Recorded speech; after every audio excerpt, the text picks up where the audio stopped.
Everyone, welcome to my channel cool teaching classes. जैसे कि हम अपना चैप्टर सेकंड स्टार्ट कर चुके हैं, उसके हम 3 टॉपिक बना भी चुके हैं। आज हमारा है 4th टॉपिक, जिसमें हम पढ़ेंगे यूनिवर्सल इंडिकेटर्स। ठीक है, कि यूनिवर्सल इंडिकेटर होता क्या है, यूनिवर्सल इंडिकेटर होता क्या है। ठीक है, वो स्टडी करेंगे। ठीक है, तो हम जैसे कि litmus paper, methyl orange, phenolphthalein, इन सब के बारे में पढ़ चुके हैं। तो इनसे सिर्फ हम क्या पता लगा पाते हैं, उसका सिर्फ क्या पता लगा सकते हैं, एसिडिक एंड बेसिक नेचर।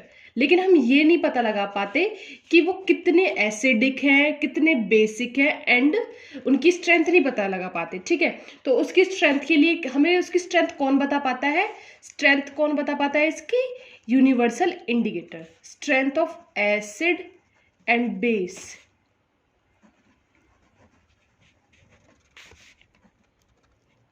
ठीक है, क्या बताता है वो, स्ट्रेंथ बताता है एसिड एंड बेस की। ठीक है, तो जो हमारे जो ये यूनिवर्सल इंडिकेटर होते हैं, ये किस किस में प्रेजेंट हो सकते हैं, प्रेजेंट होते हैं ये बोथ स्ट्रिप फॉर्म में भी होते हैं और किस में प्रेजेंट होते हैं, एंड सॉल्यूशन फॉर्म में भी होते हैं। ठीक है, सॉल्यूशन फॉर्म में भी। ठीक है, जो यूनिवर्सल इंडिकेटर है वो हमारा एसिडिक और बेसिक नेचर तो बताता ही बताता है, लेकिन उसके साथ साथ वो strength of acid and base बताता है। ठीक है, कि वो कितने एसिडिक है और कितने बेसिक है। ठीक है, ये हमें किसी भी फॉर्म में मिल जाते हैं, स्ट्रिप फॉर्म में भी मिल जाते हैं और सॉल्यूशन फॉर्म में भी मिल जाते हैं। ठीक है, जो हमारा यूनिवर्सल इंडिकेटर है उसका जो मेन है वो है पीएच स्केल। क्या है वो, पीएच स्केल। अब पीएच स्केल होता क्या है, पीएच स्केल क्या है, ये एक स्केल है जो यूज करा जाता है किसी भी सॉल्यूशन में उसकी हाइड्रोजन कंसंट्रेशन को पता लगाने के लिए। ठीक है, क्या है ये, it is scale which is used for measuring concentration of hydrogen ions in solution. क्योंकि हम किसी भी सॉल्यूशन में अगर हाइड्रोजन आयंस की कंसंट्रेशन का पता लगाएंगे तो उसके बेसिस पे हमें पता चल जाएगा कि कोई भी सॉल्यूशन कितना एसिडिक है या फिर कितना बेसिक है। अब जो हमारा पीएच स्केल है वो क्या बताता है, वो यही मेजर करता है concentration of H+ ions in solution. ठीक है, तो जो पीएच स्केल होता है उस पर 1 to 14 नंबर्स होते हैं। ठीक है, नंबर्स होते हैं, 1 से 14 तक नंबर होते हैं, जिसमें वो क्या बताता है कि 1 से 1 to 7 क्या बताता है, एसिडिक नेचर। ठीक है, एसिडिक नेचर, जिसमें हमारा अगर 1 to 3 तक मोर कंसंट्रेटेड होते हैं, मोर स्ट्रॉन्ग होते हैं, ये बोल सकते हैं। ठीक है, मोर स्ट्रॉन्ग होते हैं, और 3 to 7 हमारे क्या होते हैं, वीक एसिड। ठीक है, ये हम किसके बारे में स्टडी कर रहे हैं अभी, एसिडिक नेचर। अब हम पढ़ेंगे बेसिक नेचर। ठीक है, पहले तो जो हमारा 1 to 7 पढ़े थे तो वो क्या बता रहे थे, एसिडिक नेचर। 1 to 3 में क्या बताता है वो स्केल, मोर स्ट्रॉन्ग, और 3 to 4 में क्या बताता है वो हमारा 3 to 7 वीक एसिड।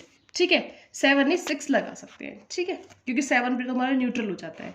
जो बेसिक नेचर है, बेसिक नेचर क्या होगा, अबव 7। अगर 7 to 14 जो होते हैं वो हमारे क्या होते हैं, बेसिक नेचर के होते हैं, जिसमें हमारा क्या होता है कि 7 to 10 लगा लो, ये क्या होते हैं, हमारे वीक बेस होते हैं, वीक बेस। और 10 to 14 हमारे क्या होते हैं, स्ट्रॉन्ग बेस होते हैं, स्ट्रॉन्ग बेस। और जो 7 जो नंबर होता है ये हमारा क्या होता है, ये न्यूट्रल होता है। ठीक है, ये क्या होता है हमारा, न्यूट्रल।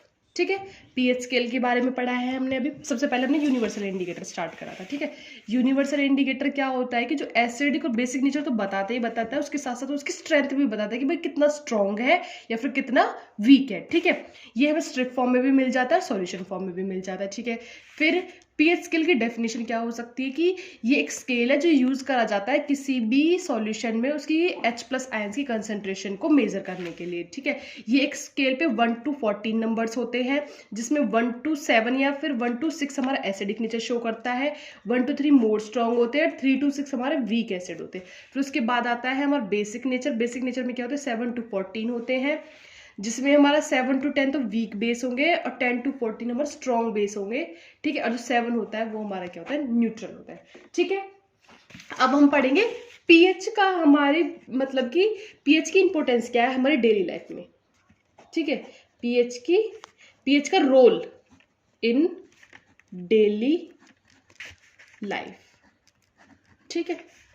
डेली लाइफ में पीएच का क्या रोल है, तो ये जो पीएच है सबसे मेन इंपॉर्टेंट रोल तो हमारा डाइजेस्टिव सिस्टम में प्ले करता है, डाइजेस्टिव सिस्टम, ठीक है।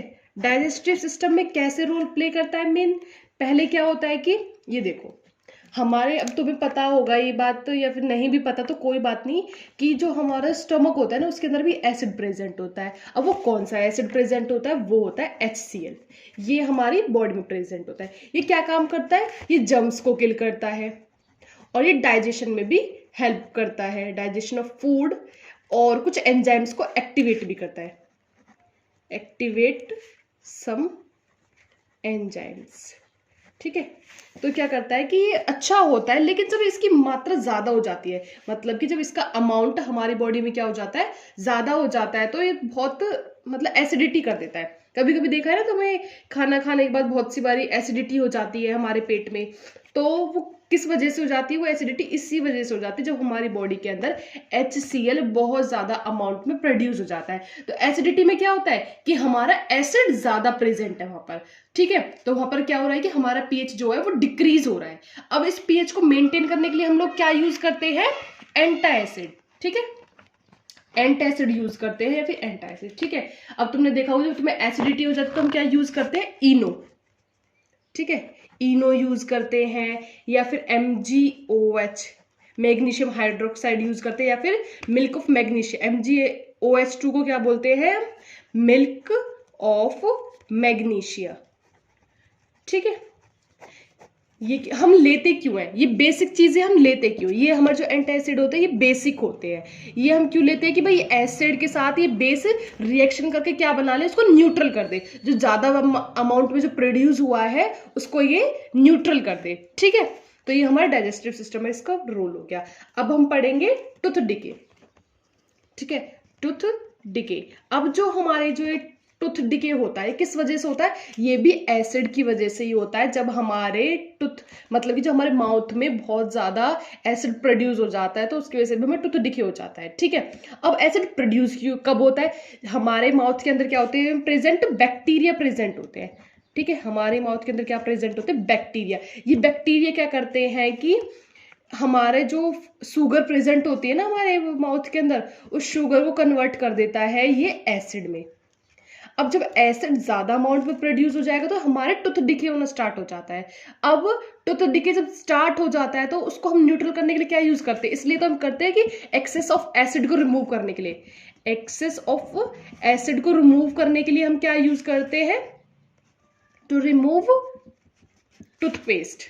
हम क्या यूज करते हैं, टूथपेस्ट। कर देना सुबह उठ के हम टूथपेस्ट यूज करते हैं। वो किस लिए करते हैं हम, कि अपने माउथ में से एक्सेस जो एसिड होता है उसको रिमूव कर सके, जो हमारे टूथ डिके हो रहे हैं उसको प्रिवेंट कर सके, ठीक है। जैसे सबसे बेस्ट एग्जांपल क्या है इसका, कॉलगेट। हम सुबह सुबह उठ के कॉलगेट करते हैं तो उससे क्या होता है कि हमारे जो माउथ में जितना भी एक्सेस ऑफ एसिड प्रोड्यूस हुआ है रात के टाइम तो उसको हम उससे रिमूव कर सकते हैं, ठीक है। अब इसका थर्ड रोल कहाँ हो सकता है पीएच का, वो होता है हमारे सॉइल में, ठीक है। सॉइल में भी होता है इसका थर्ड रोल। सॉइल में कैसे होता है कि किसी भी प्लांट की ग्रोथ के लिए हमें जो पीएच चाहिए होता है वो न्यूट्रल चाहिए होता है, न्यूट्रल होना चाहिए, ना तो ज्यादा एसिडिक होना चाहिए ना ही बेसिक होना चाहिए, क्योंकि ज्यादा एसिडिक होगा तो भी जो प्लांट ग्रोथ है वो भी रुक जाएगी, अगर ज्यादा बेसिक होगा तो भी प्लांट ग्रोथ रुक जाएगी। इसलिए हमें क्या चाहिए होता है, नॉर्मल सा मतलब पीएच चाहिए होता है, जिससे कि हमारा जो प्लांट है वो सॉइल के ऊपर ग्रो कर सके।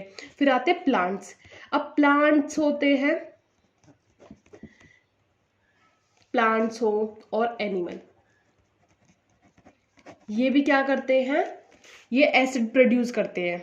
जैसे कि अगर हम चींटियों को ले लें तो वो कौन सा एसिड प्रेजेंट करते हैं, मिथेनोइक एसिड प्रेजेंट करते हैं। वो किस लिए यूज करते हैं, वो क्या अपना डिफेंसिव मैकेनिज्म शो करते हैं, मतलब कि जो इंसान है वो क्या करते हैं, उनको मार दे या फिर जो टच करते हैं उनको तो वो उनको हार्म ना पहुंचा सके, इस वजह से वो उनके लिए क्या यूज करते हैं, डिफेंसिव मैकेनिज्म की तरह उसको यूज करते हैं। फिर जो क्या होता है, बहुत सी बार हमें मधुमक्खी, हम जो उसको छेड़ते हैं, उसके जो रस निकालने के लिए जब हम उसके छत्ते को छेड़ते हैं तो क्या होता है कि वो हमें काटती है। जब वो हमें उल्टा काटती है तो वो क्या करती है, हमारे हाथ पर जैसे काट गई तो क्या हो जाता है, हमारा हाथ स्वेल हो जाता है। तो स्वेल होने से क्या हो जाता है, तो फिर वो उसके अंदर एसिड की मात्रा ज्यादा हो जाती है। स्वेल इस वजह से हो जाती है क्योंकि हमारे हाथ के अंदर क्या चला गया, मिथेनोइक एसिड। तो उसको हम न्यूट्रलाइज करने के लिए क्या करते हैं, बहुत से लोग बताते हैं, बड़े बूढ़े घर में बताते हैं कि भाई गुड़ का पानी गर्म करके उसको हाथ पे लगाते हैं तो उसकी जो स्वेलिंग जो आती है वो थोड़ी कम हो जाती है। वो क्यों हो जाती है, क्योंकि गुड़ के अंदर क्या होता है, हमारा बेकिंग सोडा होता है जो उस एसिड को न्यूट्रलाइज कर देता है। ठीक है, ये हमारे क्या थे, डेली लाइफ में इसका पीएच का रोल था। ठीक है, अब हम स्टडी करेंगे, अब इसके बाद हम नेक्स्ट टॉपिक में स्टडी करेंगे। हमारा जो टॉपिक होगा नेक्स्ट, उसमें हम सॉल्ट के बारे में स्टडी करेंगे। ये वाला जो हमारा टॉपिक है वो यहीं पर खत्म होता है, universal indicator. Thank you for watching, please like and subscribe.